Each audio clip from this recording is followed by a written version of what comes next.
Hello, my name is Michael Hammer. I'm at the University of Wisconsin-Whitewater, and I direct the Airway Sensory Physiology Laboratory. And first and foremost, just want to wish you all good health and safety during this very unprecedented time that we're all experiencing. I'm actually in my own basement right now, and I'm facing a window, and if by chance one or both of our cats happen to visit during the course of this presentation, they will certainly send you their greetings as well. Again, I hope you're all healthy and well, and I look forward to sharing with you a little bit of perspectives on the larynx as we've discovered some things in our laboratory and are looking very much to learn more. And so on this first slide, you'll notice that I also have an invitation to those of you who may be interested in participating in more of our research. And some of you and I may have interacted about some of this research, and some of you, this may be new information. So please feel free to contact us. I'll have my email provided at the end of the presentation, so you can contact us if you have any questions, if you're interested in more information, and if you're curious and may want to participate in some of our research, I would certainly welcome you to do so. I'm grateful to be able to participate in this kind of research, and it's made possible of sources, and one of them being the National Institutes of Health, and the other I'm so thankful for is the support that we've received from the National Spasmodic Dysphonia Association. And we're all working together to try to learn more and try to improve accuracy of identification of different voice disorders, including spasmodic dysphonia, and also keep working together to try to build information that'll guide and improve treatment moving forward. So thank you for joining me. I hope this is a helpful and informative presentation for you. So for me, I really find the human voice and human airway to be fascinating in many contexts, and certainly this might be true for you. For instance, for those of us that enjoy listening to singers, and even those of us who enjoy singing, and speaking certainly falls into this category too, it's really fascinating how the human voice box or the larynx works, so we're able to perform and participate in so many of essential and elegant events. In clinical practice, it's really troublesome in terms of how much remains unknown about the larynx and about voice and other types of airway treatments. And so we're really motivated by our fascination with voice in its many contexts, how individuals may have difficulty with the voice box and airway.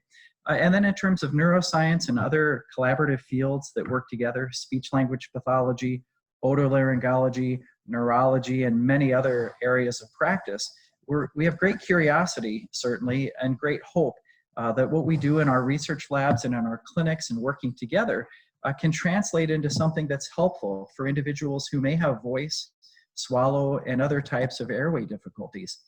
So we're combining our curiosity and fascination with the airway, the voice, the larynx, with our hope to be able to turn that information into something that can be very helpful. And hopefully that's true for many of you listening as well. So in our laboratory, the Wisconsin Airway Sensory Physiology Laboratory, we're really interested in understanding more about the mechanisms that control the larynx for voice, for swallowing, for breathing, those kinds of things. And not only to build a general knowledge of how these things work, but also to be able to translate that into assessment and also treatment related information that can be helpful to patient and client care. So certainly one area of our focus includes individuals who happen to have Parkinson's disease, and also includes individuals who may happen to have laryngeal dystonia, specifically spasmodic dysphonia. And so in our laboratory, we're really interested in building a fundamental understanding of how the voice box or the larynx works, how the brain is involved in receiving information from the larynx, and then translating that into control of the larynx for many tasks we find helpful and essential on a daily basis, and then focusing on how we can improve identification and treatment for individuals that may have these types of voice and airway problems. And so that's the big focus of our work, is understanding peripheral nervous systems. So to give a little bit of background on the way I'm viewing, and I think the literature supports our understanding of the voice box or the larynx, there are touch receptors actually that line the larynx. And so if you imagine taking your tongue and just touching the inside of your cheek, there's that smooth type of what we call mucosal tissue that lines the mouth, it also lines the throat, and a similar type of lining also lines the surface of the larynx or the voice box. Within that tissue are many different types of receptors that pulls and touch and flavors and temperatures and things like that. And so you can imagine how that's really important in terms of eating and doing things with regards to the mouth. And the voice box is very similar in many ways. And so what that tissue and those sensory receptors in that mucosal tissue do for us is it gives us the ability to perceive and gives the brain information about movements of the vocal folds, let's say, or other structures of the larynx. It gives the brain a sense of guidance and sensory information that can help guide its movements. And that's really important because there are certain parts of the body that lack certain types of muscle receptors. It's somewhat still a discussion as to whether the larynx and the muscles of the larynx, intrinsic to the larynx, have these sensory receptors in the muscle itself. And even beyond that, it's important to realize how much more quickly perhaps these superficial receptors within the mucosa may be in a position to respond to movements to the brain and to our awareness of the movements of the larynx itself. And so it may be that this sense of touch in the larynx is important for many things. So what are some examples? Well, we might think of somebody who's in Wisconsin eating a cheese curd or ingesting a really good Sprecher's root beer or some other tasty beverage. It's morning right now as I'm presenting this, so we'll stick with the sodas and juices and things like that. But it may be that if one of these objects or food or drink or whatnot goes the wrong way, we would expect to have a quick, prompt cough to protect the airway. And so I think of those kinds of actions as being protective, defensive, ballistic types of movements where the larynx or voice box responds to an invasion of something that should not be there. And then there's a protective mechanism to remove that and move it to the right direction. We should be swallowing those types of items into our esophagus. We should not be breathing them into our airway, of course. All this focus on these touch receptors is predominantly for quite some time been focused on these ballistic actions of the larynx. But more recently, we're becoming more aware of how these touch receptors in the larynx are really involved in more elegant, ballet type, fine motor control of the voice box or the larynx.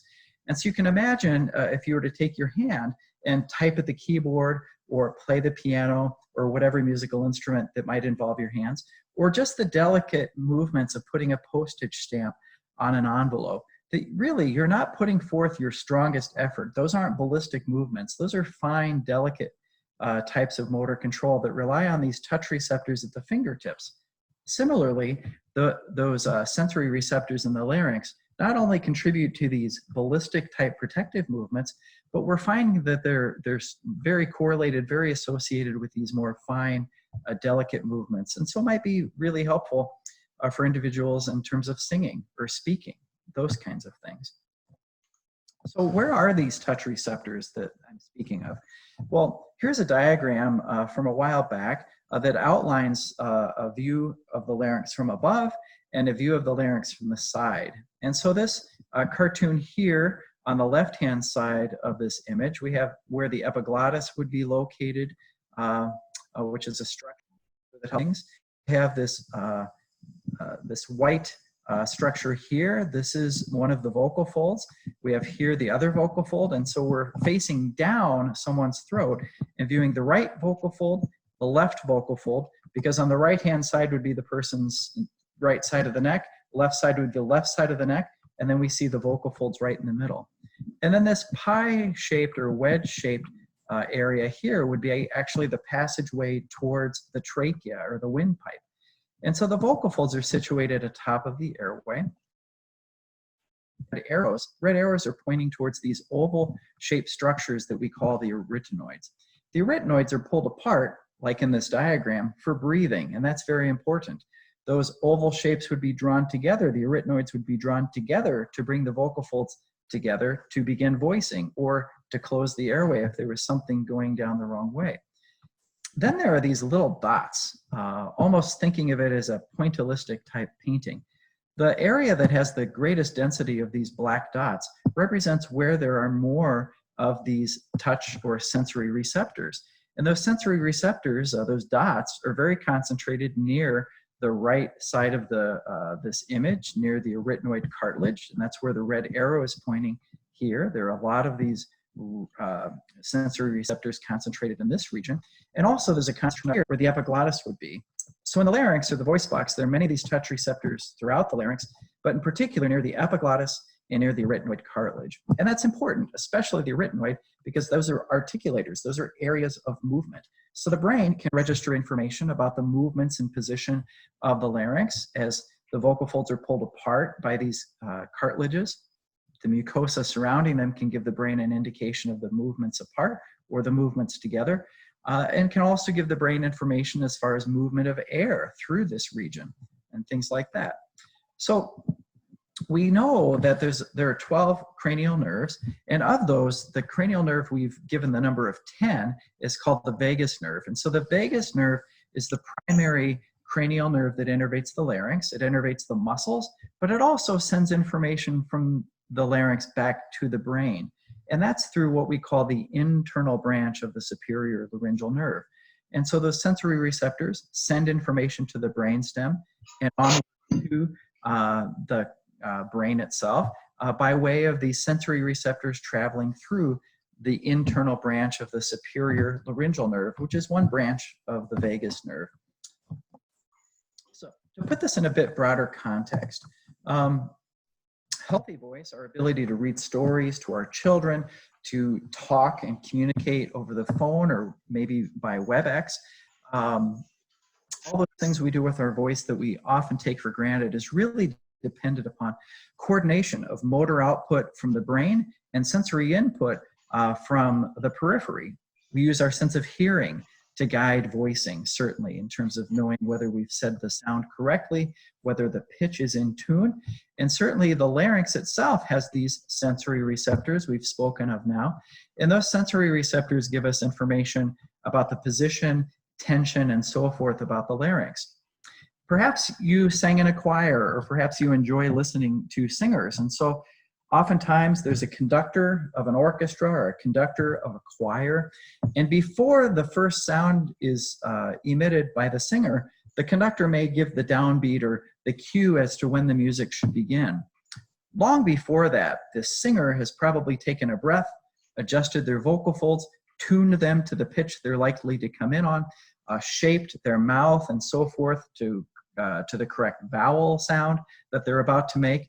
And so all of this happens before there's even any sound produced by the slide, what I'm calling somatosensory systems. That part of the larynx really helps to be able to provide the positioning of the larynx long before sound is available. And then it provides ongoing information during a person's production of sound and speech. And certainly we use the sense of hearing and the sense of touch together to optimize our ability to accurately create sound. There are some really important models by a number of our esteemed colleagues that focus on how these auditory and somatosensory mechanisms may interact.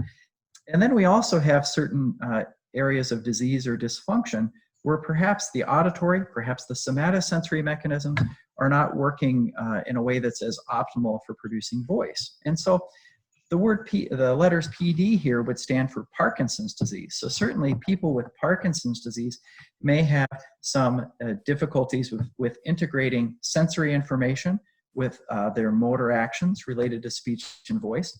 And many of you have experience with this firsthand. Those with ADSD, meaning adductor spasmodic dysphonia, or the other variety, abductor spasmodic dysphonia, or mixed spasmodic dysphonia, or other variants of different types of voice disorders. Oftentimes there may be a bit of a problem with integrating sensory information to guide movements related to voice. And that really makes a big difference in terms of the outcome of the voice production itself, where we know people with Parkinson's disease, people with spasmodic dysphonia have very drastic changes to their voice that make communication very difficult. And so we understand these mechanisms a little bit in terms of their function in the airway, and we're starting to understand how these mechanisms are altered in certain types of voice disorders. including spasmodic dysphonia. So we really want to have a more complete view of voice control and a greater understanding of this mechanosensory side of the larynx, which is a bit challenging. The sense of hearing and audition may be a little bit easier to access because the ears are here, the larynx is tucked within the neck. And so what we've done is, I'll give a little sampling of some of the work that we've done in a moment, is to complete an initial set of experiments. And some of these will be focused on Parkinson's disease, and we have new work that we're in the process of completing that's focused on individuals who have spasmodic dysphonia.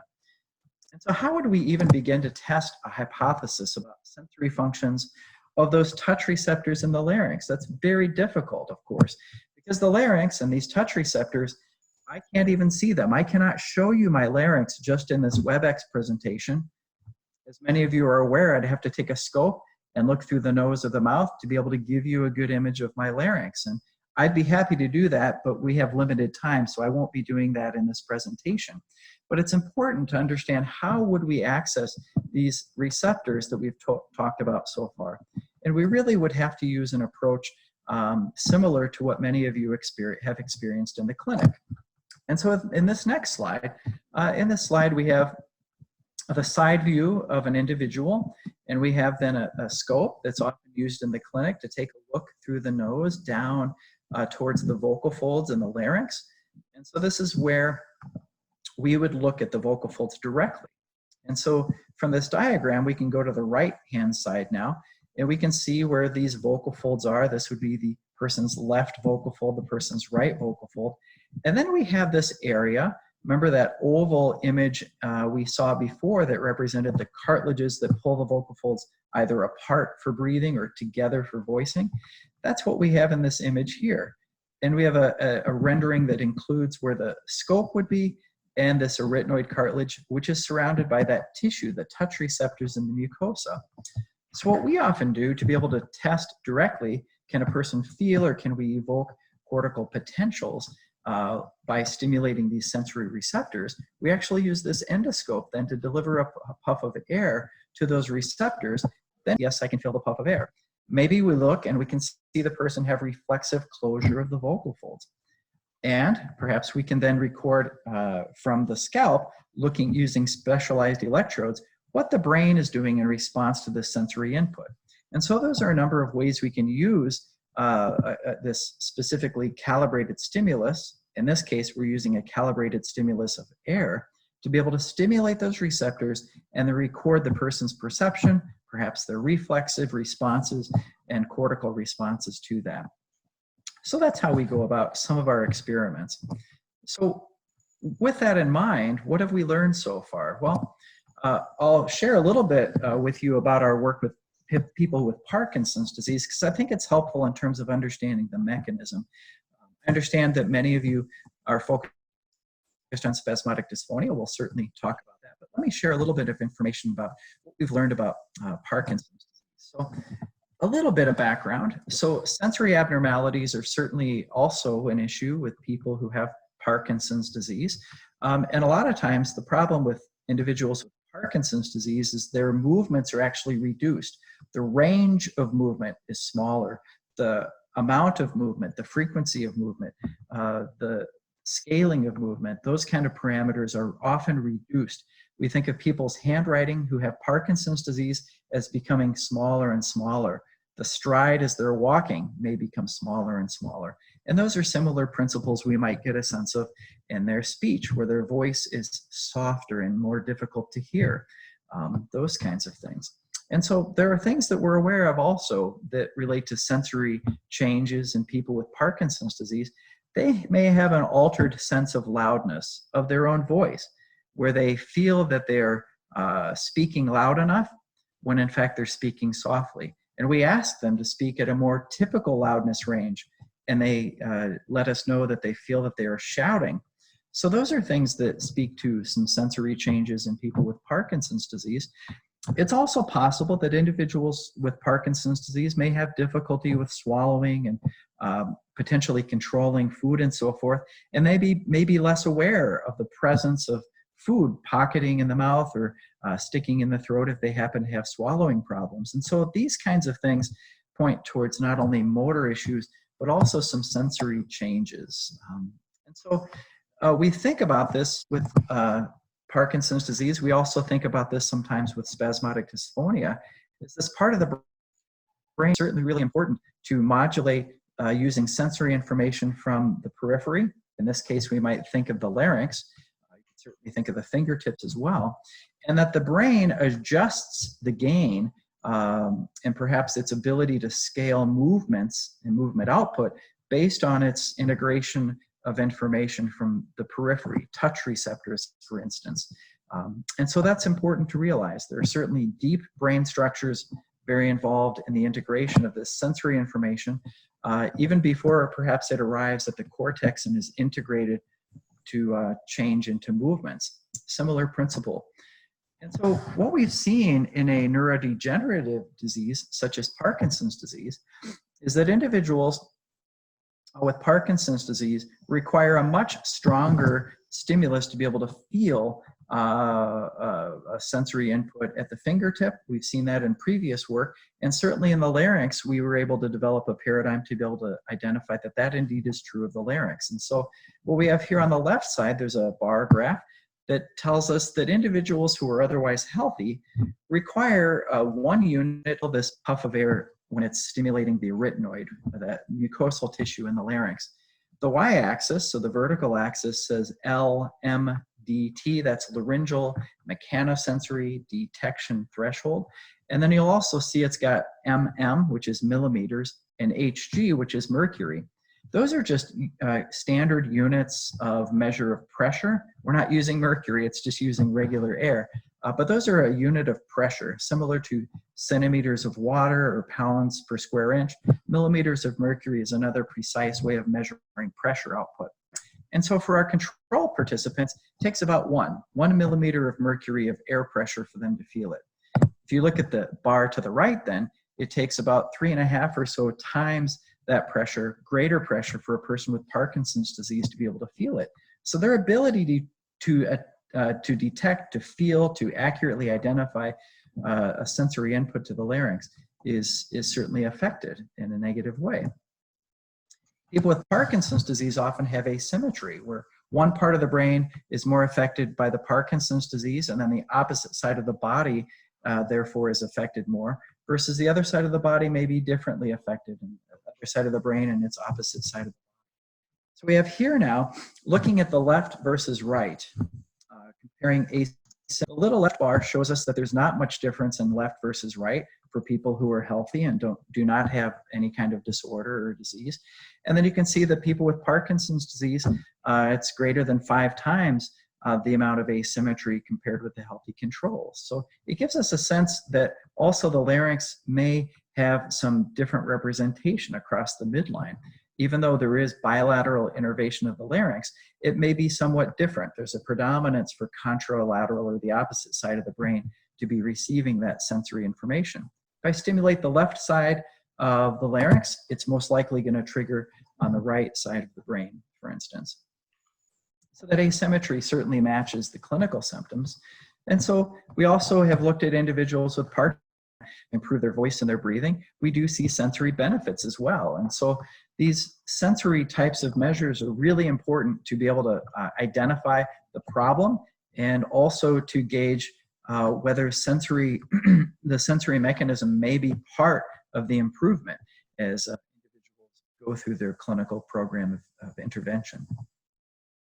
So we do have some basic questions, moving away from the clinical populations for a moment, because there's much that we do not know about the larynx and the sensory receptors, and that would be really important to establish before moving forward with clinical questions. Both are important, but we have to have a firm and solid foundation to move forward.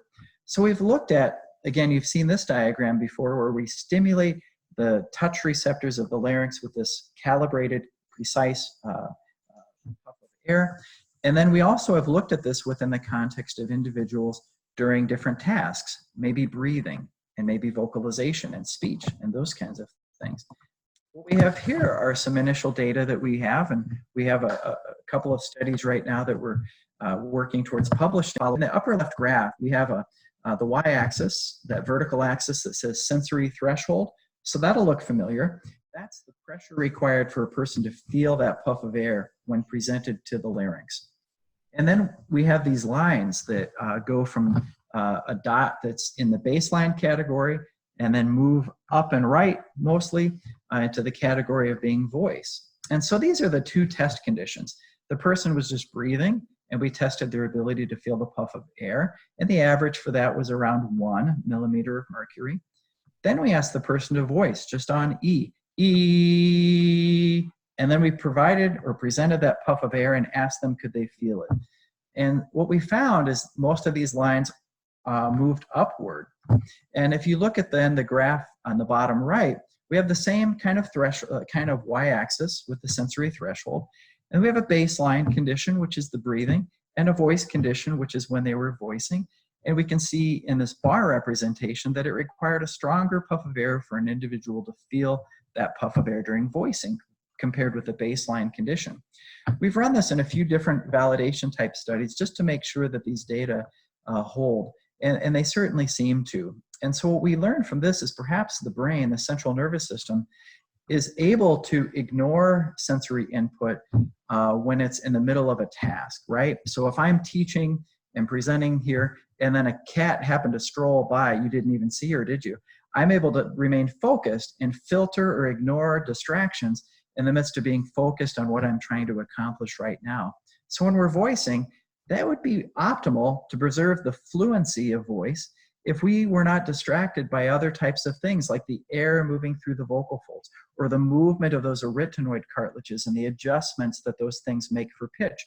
If the brain was not distracted in a defensive way, then you would expect a fluent pattern of voicing. But what if every time the voice instead began and I started to speak, and the movement of the arytenoid and the vibration of the vocal folds and the movement of air and so forth created these ballistic interruptions that the defense mechanism of the larynx and these sensory receptors took higher precedence over the act of voicing. So if every time I do something related to voicing and it creates a movement, and if every one of these movements creates a sensory input to these touch receptors, then, and if every response to the input to those touch receptors created a defensive type of action, then I would have great difficulty getting through much of this presentation at all. And so if the brain is always vigilant in a protective mechanism, in a protective posture when I'm trying to speak, then I might end up with a voice that sounds very tight, strained, strangled, and has these intermittent interruptions of airflow and voicing.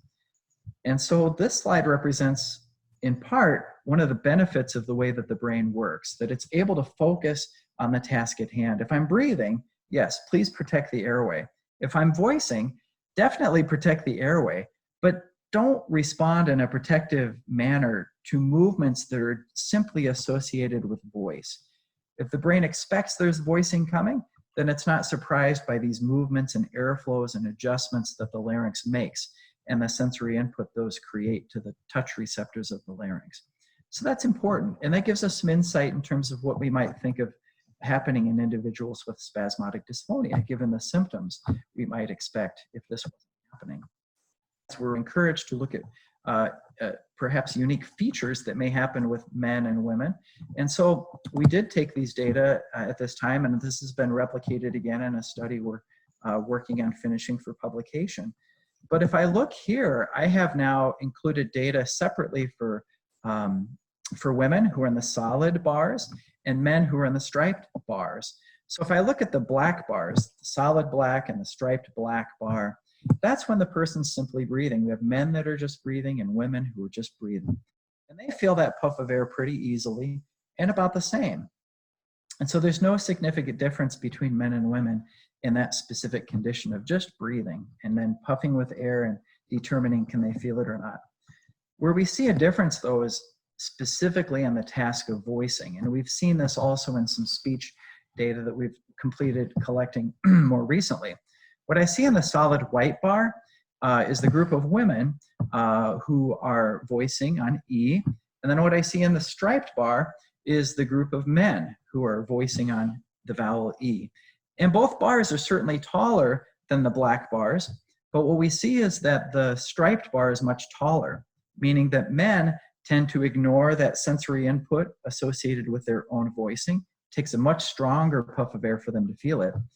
If I look at the solid white bar, it's shorter, meaning that the women, at least in this study and the replication study we've completed, maintain a greater sensitivity to the sensory input during voicing compared to men.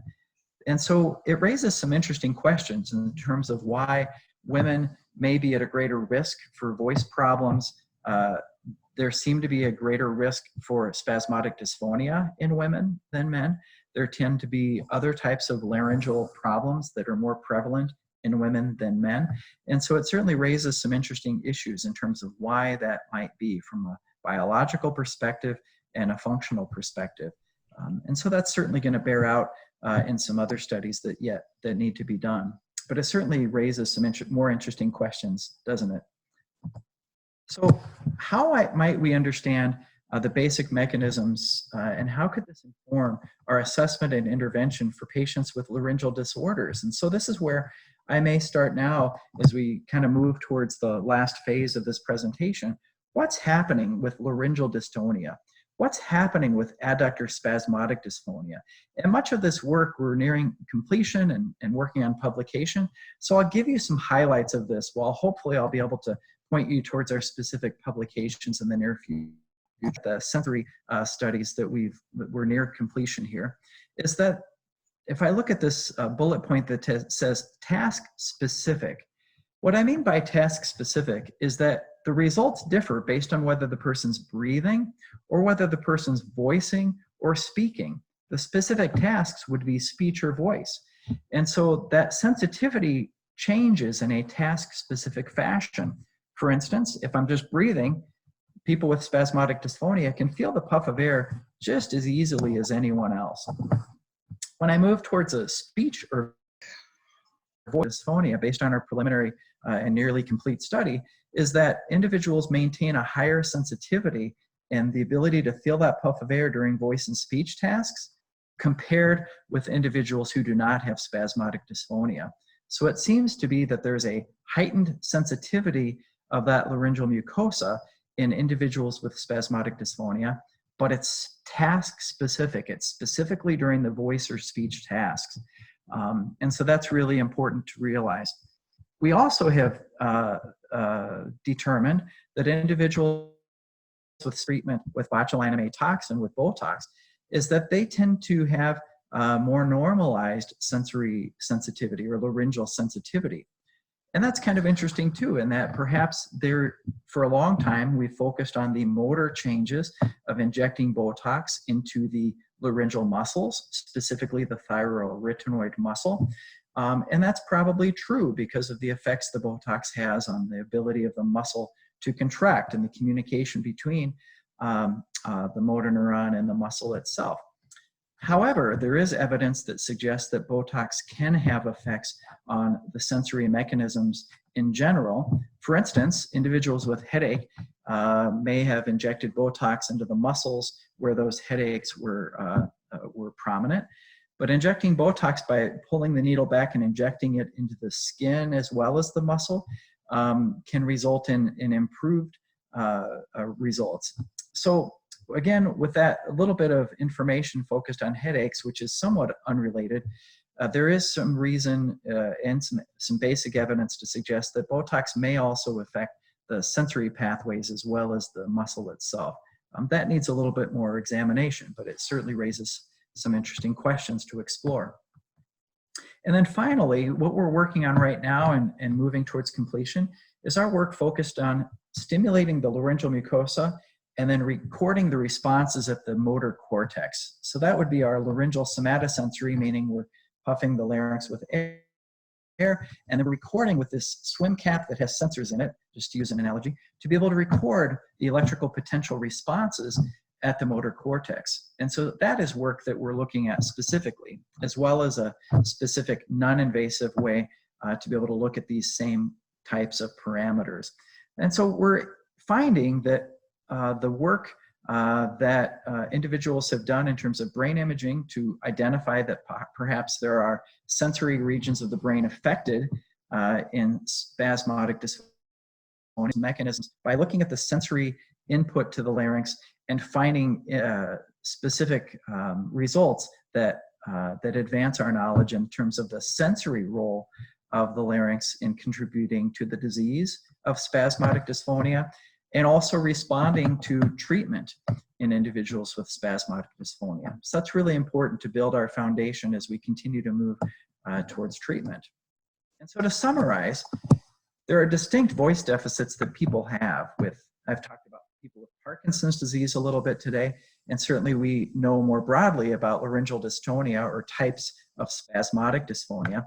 And not only are they associated with distinct clinical features and motor manifestations, but we now have a good amount of additional insight into the pathophysiology, and these point towards sensory approaches to assessment and sensory approaches to intervention. The lines of research that we're looking at really lead towards a shift in a paradigm for voice control in general and for motor control in general as well. For instance, neurodegenerative diseases such as Parkinson's disease may respond to both motor and sensory intervention. Common treatments for dystonia, such as botulinum toxin, may have effects that influence motor and sensory functions in voice problems such as spasmodic dysphonia. And so treatment paradigms, logically, should include a focus on the sensory mechanism of the larynx and of speech. And that's going to be important to have a more complete understanding and a more comprehensive approach towards improving voice care. So now what? What can I do, you might be asking?